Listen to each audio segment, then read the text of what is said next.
toog autour d'un dialogue pour définir maintenant comment régler le problème de notre politique. loolu gis nga loolu. ci Sénégalais lay jógee de. mais man xaaruma ko ci parti politique yi parce que parti politique yu ci bëri nekkuñu ci disposition pour toog pour ñu xool nan la ñuy càmbaree ba régler cette question politique là. wax na ko barki démb wax na ko. bi ñu waree dem élection député. daf ne leen nañu jël format bu ndaw bi. nga xam ne dana permettre à l'État de rationaliser 7 milliards. xam nga.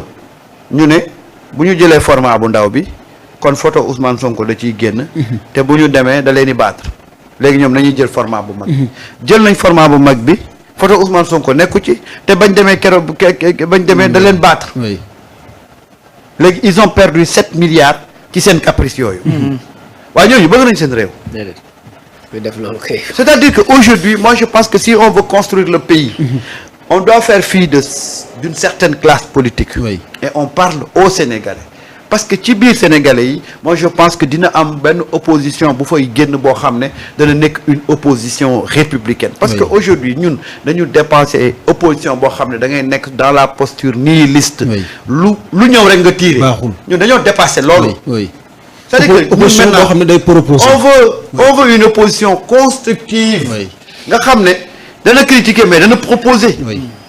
ci loolu la ñu nekk te gis nga moi je pense que l'opposition du président de Bassirou Diomaye Faye aujourd'hui sa véritable opposition moi je pense que c'est la population parce que boo xoolee la nature des relations c'est des relations tellement sincères et tellement franches bu defee lu baax population bi tàccu bu population gisee luy lang population bi ne président lii kat war nga koo régler lii nga ko war nga koo régler et depuis 2024 looloo fi am population bi gisoo ni ñu jógee quand il s'est agi de critiquer la justice population bi dañu jóg ne xaw ma lu doxul de waaye justice bi moom président war nga koo xoolaat population bi am na si ñoo xam ne tey interpellé nañ le président sur l'état de nos hôpitaux l'état de nos postes de santé moi je pense que aujourd'hui s'il y a une partie qui fait le travail de l'opposition moi je pense que c'est la population ñoom ñoo koy def parfaitement parce que dañu comprendre aujourd'hui quel genre d'opposition moom la ñu war a am ci place bi et loolu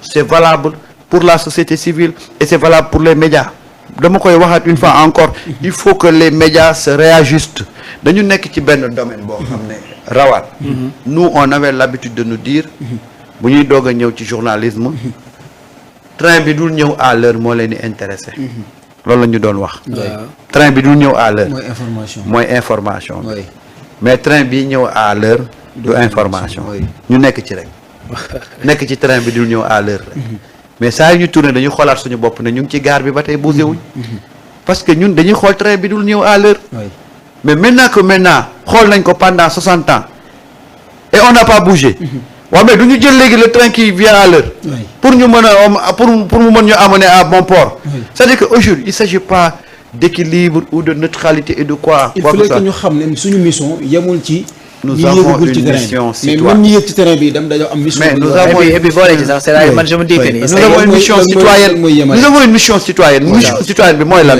mooy on ne s'oppose pas mais on n'est pas encore des bénis oui quand ça va on dit ça va et on peut proposer mieux quand ça va pas on dit que ça va pas mais ça va pas duñ ci yem dañ naan def leen lii bu ngeen defee lii di ngeen gis ne lii dana am njëriñ ñun ñëpp ci loolu lañu war a nekk c'est ça aujourd'hui aux États-Unis moi Donald Trump est en train de faire des réformes loo xam ne mais yaa opposition bi li ñu ciy ñàkk ànd yëpp mais dafa am benn moment boo xam ne dañ naan na doxal ñu xool bu jurul jàmm ñu ne kaay arrièreal mais dafa am temps boo xam ne il faut que ñun ñëpp ñu jàppandoor puusa ndoor bu amee nag ay rëq-rëq ñuy jubbanti di avancer mais on peut plus vivre comme ni ñu doon dundee mënatul nekk ok yaakaar naa mën nga ñëw ci point boobu c'est-à-dire président jàpp ne li mu war a seq ak ñi koy opposé mooy jàmm salaam waaye itam du fexe di leen galgal et puis war nañ waxtaanee ci dialogue boo xam ne nii war nañu xoolaat nees la ñuy defee politique mu mel ni politiciens yi lañ war a taaj bis boobu nag askan wi janoog ñoom wax leen waaw bon encore une fois seen ñetti dëgg c'est ça xam nga beneen en fait président Abdoulaye Wade ndeysaan am na bis mu koy wax Moustapha Gueye mbër. oui mu ne ko président xam nga luy caxabal mu ne ko si xam naa ko kay man bi ma nekkee xel dama mënoon bëree. galgal rek laa ayoon. oui d'ailleurs noonu laay def ak sama opposant yi. ku ma ci nar a sonal rek ma galgal la. dégg nga. oui Macky Sall mu ne man tollatuma. fu ñuy njuuj njaaj bàyyi naa njuuj njaaj. mais mu ngi njuuj njaaj ba tey de. mi ngi njuuj njaaj kay boobu kay xam nga moom président qui est le mieux informé de ce pays. moo ko wax ñun ñi nga xamante ne sax on n'est pas très informé. on sait que ni du bàyyi jikko la quoi. jikko borom pax quoi.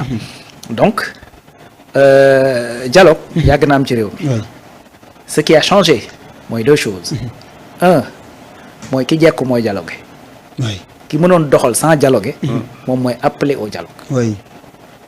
beneen dialogue bu ñu fi mës a gis c'est-à-dire dafa am ay situation yu taxaw maanaam réew mi mooy waaj jaxasoo wala nga sentir benn faiblesse politique et cetera nga ni kaay ñu waxtaan xool nu ñu régler problème yi mais bii ki jekku mooy woote waxtaan parce que la question des partis politiques c'est-à-dire président Diomaye mënoon na ni appliquer la loi su boobaa 99% des partis politiques tëj ndax comme li doyen wax ñu ci bëri amuñu siège ñu ci bëri amuñu ay représentation dans les régions mais ne serait-ce que benn point rek mooy la déclaration effectivement bi nga war a def chaque année ce bilan financier bi nga war a déposer chaque année c'est-à-dire bu ñu ko laajoon les partis politiques ñoom ñëpp la ñuy tëj kooku noonu moom la kaa ñu waxtaan ay points yi ngeen di waxtaanee bari ci points yoo xamante ne bu demoo assemblée nationale ñu voté kooku en 2 temps 3 mouvements mu ne kaa ñu waxtaanee rek yamu ci mooy deuxième point bi may wax ne moo daawul am mooy man mii woote man maay def samay terme de référence waaye bu leen doyul ngeen gis ne am na yu ci manqué dolli leen ko ci yéen ñi nga xamante ni yéen laa woo waxtaan parce que tamit ki ngay woo waxtaan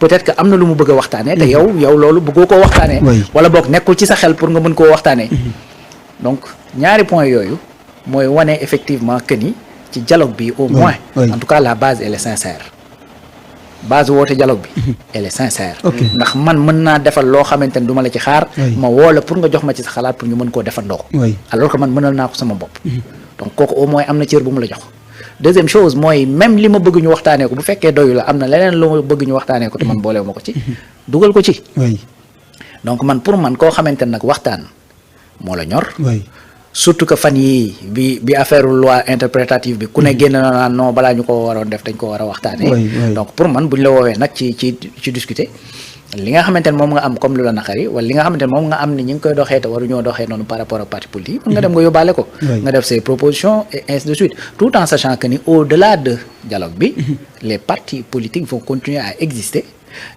le parti au pouvoir va continuer à exister les opposants continueront à exister léegi nag gis nga Sénégal dafa am problème boo xam ne dañ ko régler une bonne fois pour toutes mooy gis nga tey militantisme moo changé c'est-à-dire il y a des gens qui militent chez Pastef qui n'ont jamais vu Ousmane Sonko wala bu ñu ko gisee ci télé bi lañ ko gis wala doon wax ci meeting du dëgg il y a des gens qui n'ont jamais serré la main à Ousmane Sonko pourtant dañuy xëy di xataraayu ngir moom chaque jour c'est-à-dire cette notion de parti waa ji loolu moo fi jeex moom la Sénégalais yi réglé patron du parti c'est-à-dire aujourd'hui on n'attend plus le patron du parti c'est-à-dire parti bi ñun ñëpp ñoo ko bokk léegi nag les anciens partis politiques c'est-à-dire ci loolu lañ génnagul ba tey d'ailleurs boo xoolee aujourd'hui defal benn diagnostic bu ndaw ci plateau télé yi xoolal ñan ñooy dem ci plateau yi 90% de ñiy dem ci plateau yi di jàkkaarloog avec ñoo xamante ni dañoo jógee Pastef wala dara duñu am coloration politique